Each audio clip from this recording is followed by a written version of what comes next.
स्वाध्याय टीवी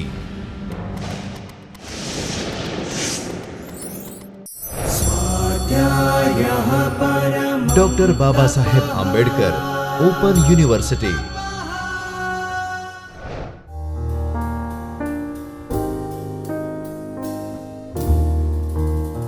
मित्रों, doctor Baba Saheb Ambedkar open यूनिवर्सिटीना उपक्रमे प्रथम वर्ष बीएना गुजराती विषयના વિદ્યાર્થીઓ માટે ગુજરાતી ગદ્યનું એક પાઠ્યક્રમ સુનિશ્ચિત થયો છે, જેને આપણે EGT 01 કોડથી ઓળખીએ છીએ। આ પાઠ્યક્રમમાં આ પુસ્તકમાં ગુજરાતી ગદ્યની વિવિધ સાહિત્ય રચનાઓનો સમાવેશ થયો છે। આ સાહિત્ય રચનાઓમાં વાર્તાઓ છે, નાટ્યખંડ છે, નવલકથાખંડ છે, નિબંધ છે। આજે આપણે નિબંધની વાત કરીશું। આપના અભ્યાસક્રમમાં 3 નિબંધો છે, જેમાં એક ગાંધીજી દ્વારા લિખિત સત્ય અને અહિંસા, બીજો નિબંધ છે જ્યોતિન્દ્ર દવે દ્વારા લિખિત પેટ, ત્રીજો નિબંધ છે જયંતિ દલાલ દ્વારા લિખિત શહેરની શેરી। આજે આપણે સત્ય અને અહિંસાની ગાંધીજીએ કઈ ભૂમિકાથી વાત કરી છે એ વાત કરીશું। મિત્રો, એ પહેલાં આપણે સમજીએ તો નિબંધનું સાહિત્ય સ્વરૂપ ગદ્યના સાહિત્ય સ્વરૂપમાં અનોખું સાહિત્ય સ્વરૂપ છે। આપ જોશો તો જણાશે કે ગાંધીજીના નિબંધનું નામ છે સત્ય અને અહિંસા। જ્યોતિન્દ્ર દવેના નિબંધનું શીર્ષક છે પેટ અને જયંતિ દલાલના નિબંધનું શીર્ષક છે શહેરની શેરી। તો વિષયનું વૈવિધ્ય શીર્ષકના વૈવિધ્યથી જ આપણે પ્રમાણી શકીએ છીએ। કહેવાનું તાત્પર્ય એ છે કે કોઈ પણ વિષય પર નિબંધ થઈ શકે છે, જેમાં સર્જક પોતાના વ્યક્તિત્વને સંડોવે છે। કોઈપણ સાહિત્ય સર્જનમાં સર્જક વ્યક્તિત્વની નિતાંત સંડોવણી અનિવાર્ય છે।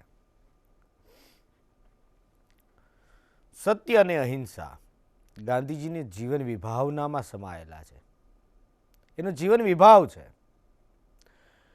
એક નાનકડી પુસ્તિકા છે મંગલ પ્રભાત, જેમાં ગાંધીજીના દર મંગળવારે થયેલા ભાષ્યો જે છે, મંગલ ભાવના વ્યક્ત થઈ હોય। ગાંધીજી ત્યાં યરવડા જેલમાં હતા, ત્યારે આ મંગળ પ્રભાતના ભાષ્યોનું સર્જન થયું। એમણે સત્ય અને અહિંસા વિશે શું કહ્યું છે?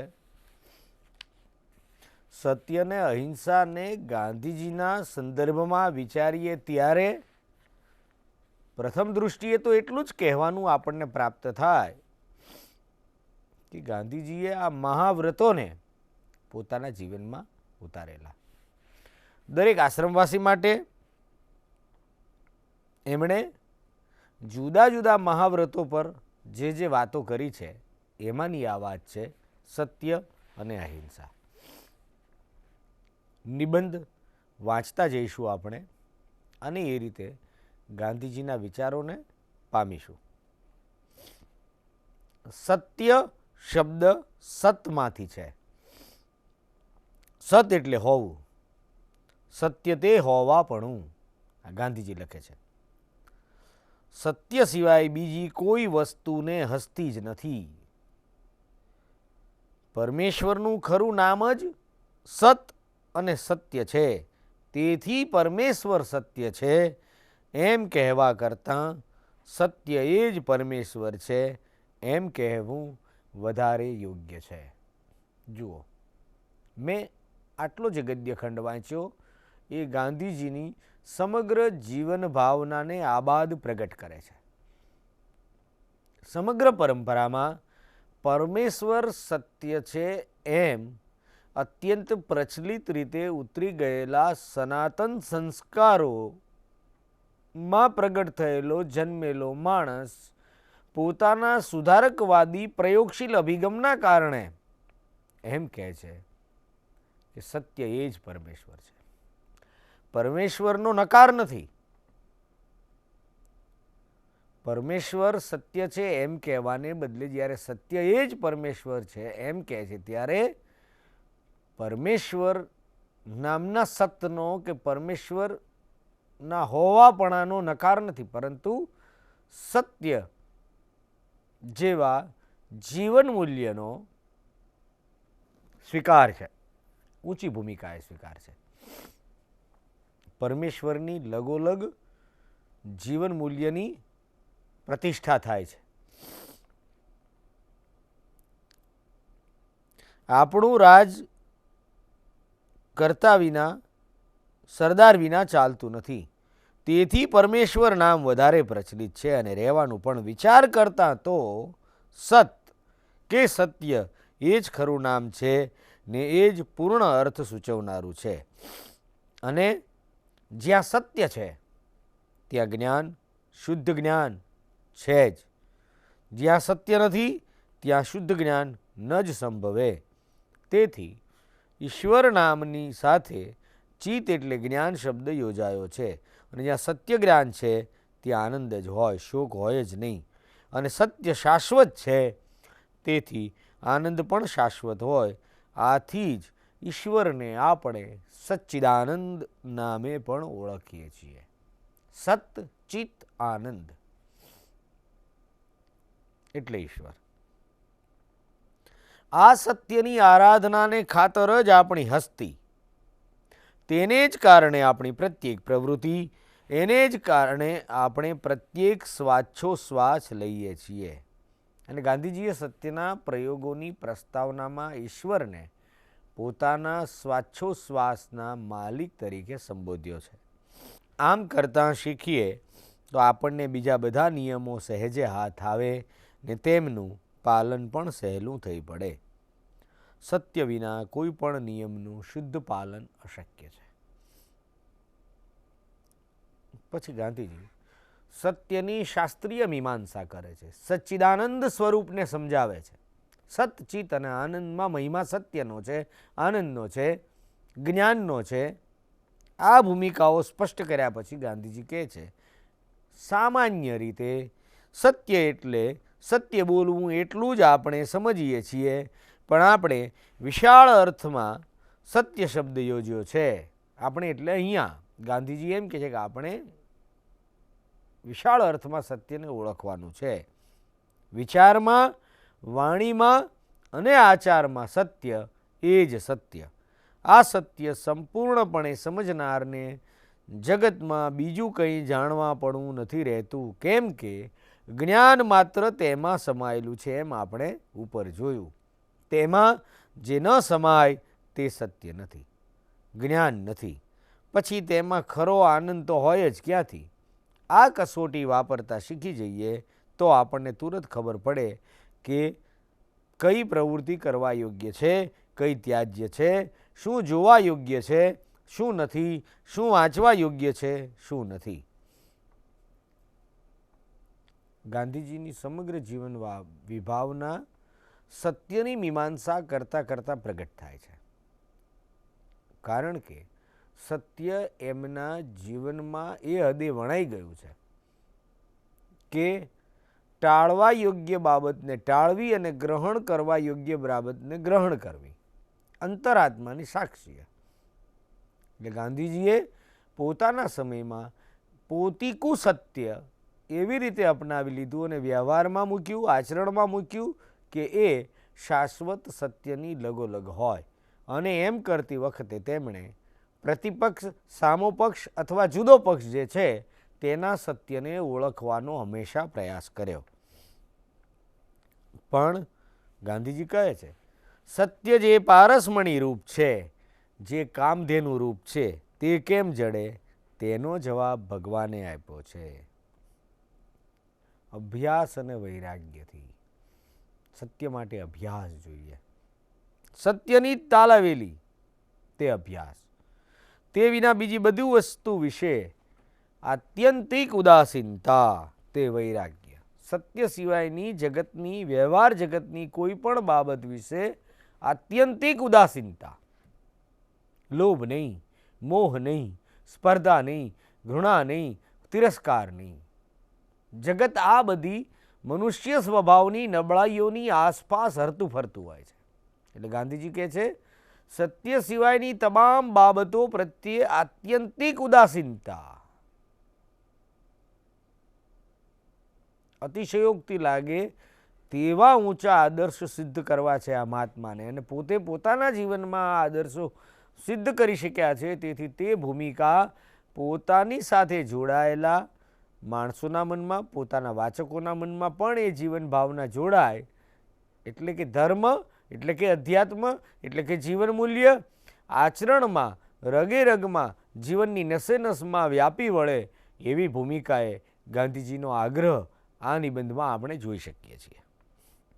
આમ છતાં એટલે ગાંધીજીને ખબર છે કે સત્ય તો સાપેક્ષ સંજ્ઞા છે. ગાંધીજી અનેકાંત દ્રષ્ટિના માણસ છે. એટલે ગાંધીજી શું કહે છે? એકનું સત્ય તે બીજાનું અસત્ય એમ આપણે જોયા કરીશું. તેથી ગભરાવાનું કશું કારણ નથી. કારણ કે જીવન વ્યવહારમાં આપણે જોઈએ છીએ કે એકનું સત્ય એ બીજાનું અસત્ય હોઈ શકે છે. દરેકની પોતાની ભૂમિકા જુદી હોય છે. ગાંધીજી આ વસ્તુથી સ્વાભાવિક રીતે પરિચિત છે. તેથી કહે છે કે ગભરાવાનું કશું કારણ નથી. કારણ કે જ્યાં શુદ્ધ પ્રયત્ન છે ત્યાં નોખા જણાતા બધા જ સત્ય તે એક જ ઝાડના અસંખ્ય નોખા જણાતા પાંદડા સમાન છે. એટલે કહે છે કે પરમેશ્વર પણ ક્યાં પ્રત્યેક મનુષ્યને નોખો નથી જણાતો. દરેક માણસના મનમાં પરમેશ્વરનું પોતાનું એક જુદું જ લીલા સ્વરૂપ છે. પરમેશ્વર દરેક વ્યક્તિ ચેતનામાં જુદા જુદા સ્વરૂપે પ્રગટ થતો હોય છે. એમ દરેકની પાસે પોતાનું આગવું સત્ય છે. એ વસ્તુનો સ્વીકાર અને એ વસ્તુની સમજ ગાંધીજી પોતાના વાચકને, પોતાના ભાવકને, પોતાના શ્રોતાને આ રીતે આપે છે. કયા ઉદાહરણ દ્વારા? વૃક્ષના ઉદાહરણ દ્વારા. કે વૃક્ષના પાંદડા જેમ જુદા છે, અનેક છે, ઈશ્વર પણ દરેક મનુષ્યની દ્રષ્ટિમાં પોતીકો એક ઈશ્વર છે, જુદો ઈશ્વર છે. તેમ પણ નામ જ પરમેશ્વરનું છે, સત્ય નામ જ પરમેશ્વરનું છે. તેથી જેને જે સત્ય ભાસે તે પ્રમાણે તે વર્તે તેમાં દોષ નથી. એટલું જ નહીં પણ તે જ કર્તવ્ય છે. એટલે સ્વધર્મની વાત આવી ગઈ. દરેકનું પોતાનું સત્ય જે છે એ સત્ય જે સમજાયું તે સત્ય પ્રમાણે આચરણ કરવું. એટલે જો અંતરાત્માના અવાજની સાક્ષીએ વર્તવું, અંતરાત્માના અવાજ મુજબ વર્તવું. તકલીફ એ છે કે સામાન્ય માણસ, સરેરાશ મનુષ્ય જાણે છે કે અંતરાત્માનો અવાજ શું છે, જે તે પરિસ્થિતિનું સત્ય શું છે, પરંતુ એ સત્ય પર વ્યવહાર જગતના બીજા કેટલાય આવરણો આવી જાય છે. સંસાર જીવનની સાધારણતાઓ અને સ્થૂળતાઓ આવી જાય છે. એના કારણે એ સત્યનો સ્વીકાર નથી કરી શકતો અને જીવન મૂલ્ય પોષક જે સત્ય છે એ સત્યનો મોટે ભાગે પરિહાર કરે છે. એટલે ગાંધીજી એમ કહે છે કે પોતે જે સત્ય સમજે તે પ્રમાણે વર્તે એમાં દોષ નથી. ભલે બે ભિન્ન વ્યક્તિના સત્યનું સ્વરૂપ ભિન્ન હોય, પરંતુ પોતે જેને સત્ય માન્યું છે તેને સ્વીકારવું જોઈએ, તે પ્રમાણે વર્તવું જોઈએ. તેમ કરવામાં કદાચ ભૂલ થાય, પોતીકું સત્ય હોય એમાં એકાદ સત્યમાં ભૂલ ભરેલી હોય દુન્યવી જગતની, તો તે અમુક પ્રયાસે સુધરી જવાની છે. કેમ કે સત્યની શોધની પાછળ તપશ્ચર્યા હોય. સત્યની શોધક જે છે, સત્યનો શોધક, એ સત્યની શોધનો પ્રારંભ કરે છે ને ત્યારે જ એના તપની શરૂઆત થઈ જાય છે. સત્યની શોધ તરફની દિશામાં પ્રયાણ કરવું એટલે તપનો સ્વીકાર કરવો. જીવન માટે પડકારની શરૂઆત થઈ જાય. કોઈ માણસ નક્કી કરે કે વાતથી સત્ય જ બોલીશ એટલે એનું તપ શરૂ થઈ ગયું. એટલે ગાંધીજી એમ કહે છે પછી એમ કરવા જતાં જે કંઈ ભૂલ થાય એ સુધર્યા કરશે. ગાંધીજી એવું કહ્યું છે, મરતા પણ સત્ય ન છોડવું. એવું કહેનાર વ્યક્તિ સત્યના નિબંધમાં શું કહે છે કે તેને જેને જે સત્ય ભાસે તે પ્રમાણે વર્તવું તેમાં દોષ નથી. એટલું જ નહીં પણ તે જ કર્તવ્ય છે. પછી તેમાં ભૂલ હશે તો તે સુધરી જવાની છે. કેમ કે સત્યની શોધની પાછળ તપશ્ચર્યા હોય. એટલે પોતે દુઃખ સહન કરવાનું હોય. સત્યના શોધકને ખબર છે કે આ કાંટાળો માર્ગ છે, એમાં દુઃખ આવે, દુઃખ સહન કરવાનું હોય, તેની પાછળ મરવાનું હોય, પેલું મરતા પણ સત્યને છોડવું. એટલે તેમાં સ્વાર્થની તો ગંધ સરખીએ ન હોય. આવી નિસ્વાર્થ શોધ કરતાં આજ લગી કોઈ આડે માર્ગે છેવટ લગી ગયું નથી. આડે જાય કે ઠેસ વાગી જ છે, એટલે વળી પાછું એ સીધે માર્ગે ચડી જાય છે. તેથી સત્યની આરાધના તે ભક્તિ છે, ને ભક્તિ તે શીશ તણું સાટું છે. અથવા તે હરિનો માર્ગ હોય તેમાં કાયરતાને સ્થાન નથી, તેમાં હાર જેવું કંઈ છે જ નહીં. એટલે ગાંધીજી કહે છે કે સત્ય એ મરીને જીવવાનો મંત્ર છે. સત્યનો શોધક પરિસ્થિતિ સામે જજુમે છે, સંઘર્ષ કરે છે. એમાં હાર અને જીત મહત્વની હોતી નથી. સત્યની આરાધના એ વસ્તુનો સંકેત છે કે તે સત્યનો આરાધક, સત્યનો શોધક મહાતપસ્વી છે. અને તપ સુખદાયક નથી, દુઃખદાયક છે, પણ એ પસંદગીપૂર્વક સ્વીકારેલું દુઃખ છે, કારણ કે સત્યની આરાધના કરવાની છે. એટલે ગાંધીજી કહે છે કે હરિનો માર્ગ છે, નહીં કાયરનું કામ. જો સત્યનો આરાધના, સતની આરાધના એટલે ઈશ્વરની આરાધના. પણ ગાંધીજી પછી તરત અહિંસાની વાત કરે છે. પણ હવે આપણે લગભગ અહિંસાને કાંઠે આવી પહોંચ્યા.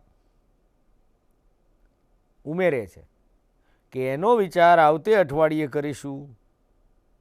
આ પ્રસંગે ગાંધીજી એમ કહે છે કે આ પ્રસંગે હરિશ્ચંદ્ર, પ્રહલાદ, રામચંદ્ર, ઇમામ હસન હુસૈન, ખ્રિસ્તી સંતો વગેરેના દ્રષ્ટાંતો વિચારી જવા જોઈએ.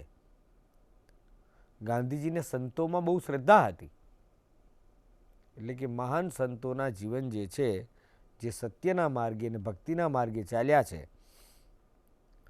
આ રટણ બીજા અઠવાડિયા લગી સહુ બાળક, મોટા, સ્ત્રી, પુરુષ ચાલતા, બેસતા, ખાતા, પીતા, રમતા બધું કરતા કર્યા જ કરે. ગાંધીજીને એવું હતું સત્ય વિશે આજે જે વાત કરી છે એ દરેક લોકો ખાતા, પીતા, ઉઠતા, બેસતા વિચાર્યા કરે એ પ્રમાણે. તે કરતાં કરતાં નિર્દોષ નિદ્રા લેતા થઈ જાય તો કેવું સારું. સત્યની આરાધના કરવાથી, સત્યની શોધ કરવાથી, સત્ય આચરણ કરવાથી માણસને નિરાંતની ઊંઘ આવે એ એમને ખબર છે. એટલે કે નિર્દોષ નિદ્રા લેતા થઈ જાય તો કેવું સારું. એ સત્યરૂપ પરમેશ્વરે મારે સારું, એ સત્યરૂપ પરમેશ્વર મારે સારું રત્ન ચિંતામણીની નીવડેલ છે, અને આપણે બધાને સારું નીવડો. ગાંધીજીની આ શુભેચ્છા છે. મંગલ પ્રભાતના આ વક્તવ્યમાં ગાંધીજીએ સત્ય વિશેની સમજણ આપી છે. આ એક ટચુકડો નિબંધ છે. સત્ય શું છે? આપણને એમ થાય કે મહાપુરુષ માટે સત્યની આરાધના સરળ છે, પણ એ સીધા મહાપુરુષ નથી થયા. સત્યના માર્ગે ચાલવામાં અનેક કષ્ટો એમણે વેઠ્યા છે. એક વસ્તુ નક્કી થઈ ગઈ કે અસત્યનું આચરણ કરવું નથી. જે પરિસ્થિતિનું સત્ય હોય તે સત્યને સ્વીકારવું છે, ને એ પરિસ્થિતિના સત્યને સ્વીકારવામાં ઘણીવાર એમ બને કે મનુષ્યને પહેલી નજરે, દુનિયાવી નજરે જે દુઃખો લાગે એ દુઃખો આવવા દેવાના, જે સંઘર્ષ થાય એ સંઘર્ષ થવા દેવાના, પરંતુ અંતે સત્ય અવિચળપણે ટકી રહે છે, સત્યનો જય થાય છે. એવા સત્યની આરાધના બાપુનો જીવન મંત્ર હતો. અને મંગલ પ્રભાત નિમિત્તે ગાંધીજીએ આપણને સત્યની આવી સમજ આપી. જે સત્યની સમજ એમના જીવનની રોજબરોજની ઘટનામાં, પોતાના અનુભવ જગતમાં, પોતાની દરેક ક્રિયામાં વણાયેલું હતું. એ સત્યને પોતાનું એક તેજ હતું. એ સત્ય ગાંધીજીએ આપણી પાસે લઘુ નિબંધ દ્વારા મૂકી આપ્યું. મને આશા છે કે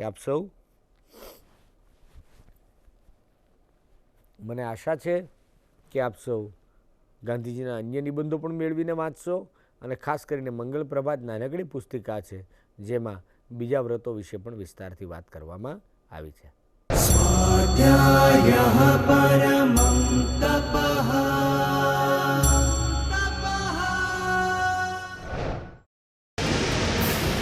સ્વાધ્યાય ટીવી